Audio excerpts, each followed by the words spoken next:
Here's an interesting Python code, and can you find the correct output of this code? You can pause the video to think for a moment. Here, as you can see, we have given a list and we are doing slicing here.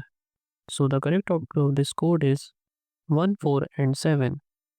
If you didn't understand this code, let me explain. So this was the code, and here the only thing you need to understand is its format. And the general format is like this: start, end, and then step, which is the optional part. This is the general format of slicing.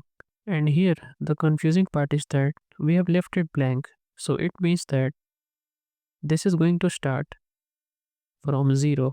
And since we have left end blank, it's going to be get last position of this list by default, which is 0, 1, 2, 3, 4, 5, 6, 7, 8, 9, and 10.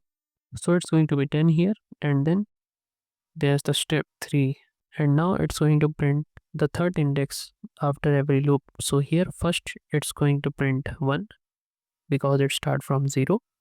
Then it's going to jump 3 steps, which is 1, 2, and 3, which gives 4 here.